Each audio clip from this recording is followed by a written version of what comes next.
Hi, everybody. I'm Brittany Lewis, a breaking news reporter here at Forbes. Joining me now is senior editor Dan Alexander. Dan, thanks for coming on. Hey, thanks for having me. You have a new report about Gucci renegotiating its rent at Trump Tower, and you write that the high-end store apparently took, quote, the artist of the deal to the cleaners. I want you to set the scene for us first, where the storefront is on the corner of 56th Street and 5th Avenue in the heart of Midtown Manhattan. Sounds like prime real estate. Is that not the case? It has been prime real estate for a long time. I mean, you think New York, you think shopping, you think Fifth Avenue, and particularly this part of Fifth Avenue. You go to that area and you look around, it's every major retail brand that you would know, not just in the United States, but internationally. And Gucci's just one of those. And so, yeah, it has been a huge, huge moneymaker for Donald Trump over the years. And it continues to bring in a significant amount of rent. But the market has just gotten a lot worse than it once was. With a lot more people shopping from home, you can now buy everything from your couch in your living room. You don't have to go to Fifth Avenue in New York City. That's a huge thing. And then also COVID-19 obviously put a shock on retail real estate in general, and this area was no exception.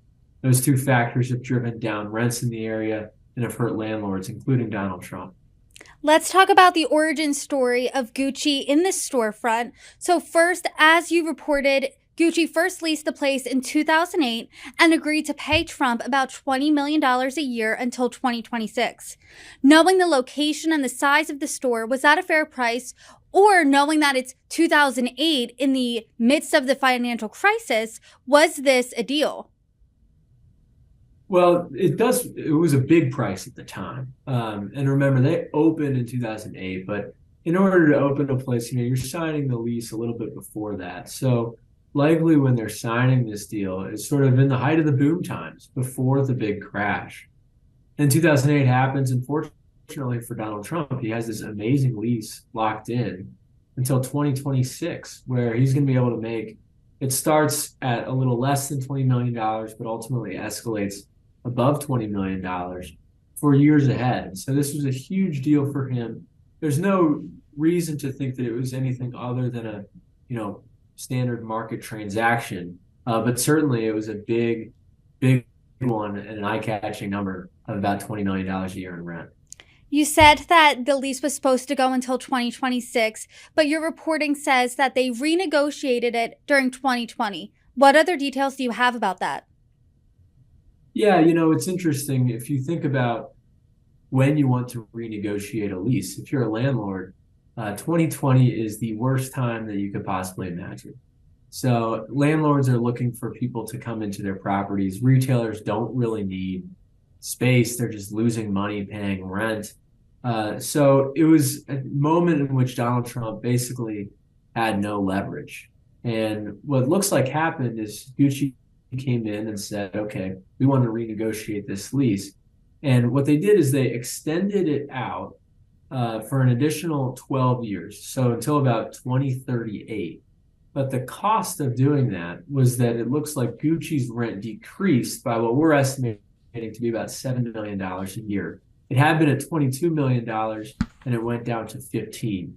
That's a big hit for Donald Trump. And if you take that, over the entire time, so over, say, 6 years from 2020 to 2026, when that lease was going to expire, that's roughly $42 million of rent that Donald Trump is missing out on. Remember, this is a guy who, although he's extremely rich, we have him at about $2.5 billion, he's not all that liquid. And so right now he has about $425 million in cash. It's more than he's had in a long time.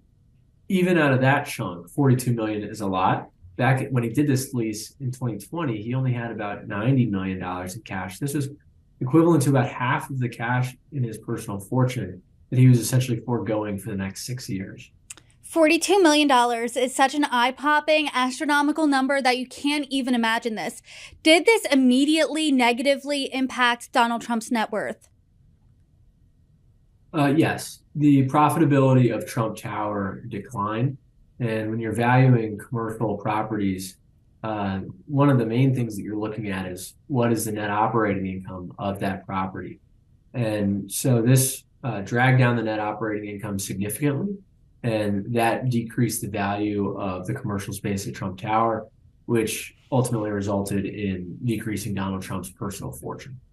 Let's talk about the backdrop of when this deal took place, 2020. You said this was an especially bad time for landlords, as we all know, and this was especially a tough time for Donald Trump himself. As we know, he was president, he was trying to navigate the country during the pandemic, at the same time trying to run a re-election campaign. So how involved was Donald Trump specifically in this deal? Uh, we don't believe that he was very involved at all. His sons were running the business, uh, but he was certainly aware of what was going on in his business. In fact, he talked about it from the White House briefing room. And there's always been some question about what his level of involvement was in his finances while he was president. He claimed that he wasn't going to have any role. Eric Trump, shortly into the presidency, told me in a meeting in Trump Tower that he did plan to update his father on the finances of the business while he was in office. So you've got contradicting information. And certainly with a deal that's this large, it's the sort of thing that it's hard to imagine him not being aware of. But we just don't know exactly what the communications were between Trump and his kids as these lease negotiations were all taking place. Dan, for this story, you talked to a mortgage expert. What was their reaction to this predicament and to the deal? Yeah, so basically, Donald Trump was in sort of a difficult position because, on the one hand, he had 6 years remaining on this lease that was paying him at the time $22 million a year. On the other hand, he had a loan that was expiring in September of 2022 with $100 million coming due. He had to repay that loan one way or another. One way would have been just with cash, but in mid-2020, he only had about $93 million in cash on hand. So that wasn't going to suffice. The other option was to refinance, which ultimately is what he decided to do. But if you're going to go to a bank and say, hey, I'd like a loan for, say, 10 years for $100 million, it's going to be difficult if you then say that the driver of the rent in the building against which you're borrowing only has 6 years left on its lease. And so what the mortgage expert said, which made a lot of sense, is that if you're going to a bank in that circumstance, you're going to want to renegotiate that lease to make sure that it is around for longer. That makes sense why Trump would have been willing to even discuss a lease at a time like 2020, when it would have been so hard for him not to get basically crushed by his tenant in those negotiations and ultimately accept a lower amount of rent. So financially speaking, was this the better option opposed to paying in cash, paying that $100 million, but not having enough, so essentially falling short, since he did only have $93 million in cash? It was certainly the safer option. He could have gotten cash in other ways, selling properties, refinancing other things, and taking cash out through that. And he ultimately did end up collecting additional sums of cash through those methods. So it's possible that he could have found a different way to pay it off. And he also might have been able to refinance, say, with somebody at a sky high interest rate, even knowing that that Gucci lease was going to expire. It's just hard to know without running the alternative which one would have made him more money. You pay more interest now and then take a chance of what's going to happen in 2026 if Gucci decides to leave, or do you take less rent now but have it be more secure both for you and for your lender, therefore giving yourself lower interest expenses in the meantime? Those are the calculations that they would have been considering at the time. And ultimately what they chose was a much more safe move. Donald Trump famously wrote The Art of the Deal, but the Trump Organization seemed to really get the short end of the stick in this negotiation. From your years of covering Donald Trump and his businesses, has he ever been in a similar position? Yeah, I mean, Donald Trump has been in challenging positions for years, in and out. He's had his highs and his lows. This was an interesting challenge for him to figure out how to basically rework all of his debt, not just the one at Trump Tower, and come out through that stronger and able to still be able to manage his business. Ultimately, what the Trump Organization did was basically to play it pretty safe. They kicked the can down the road on several of their loans. They sold off a money-losing hotel in Washington, D.C. They sucked cash out of one of their best performing properties in San Francisco, and ultimately stored up a bunch of cash, delayed the expiration on their loans, and are still standing.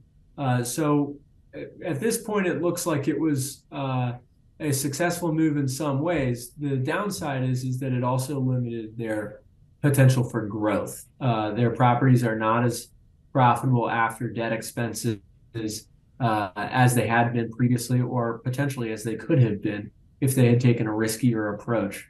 But Donald Trump, after years of taking huge risks and at times ending up on the wrong side of things after doing so, apparently had passed that lesson down to his heirs, who decided to play more safely in this time.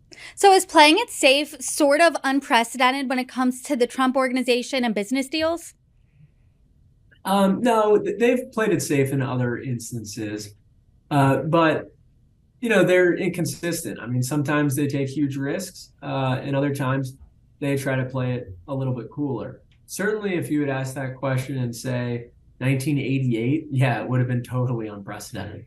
But Donald Trump got humbled in the early 1990s and started doing business in a different way, partially because he had learned his lesson in some respects, but also partially because his ability to borrow money just wasn't the same as it had been before, because he had burned so many banks that people weren't going to trust him, and therefore his interest expenses were going to be much higher. So yes, he has played it safe in the past, and I suspect that we'll continue to see him play it relatively safe financially from this point forward, given that he's at this point a pretty old man, not doing much in the way of new entrepreneurial ventures other than his social media company, which probably hasn't required a ton of cash from him. I expect him to basically sit back, enjoy his few $1 billion, and make a bunch of noise in politics. Dan Alexander, thanks so much. Thank you.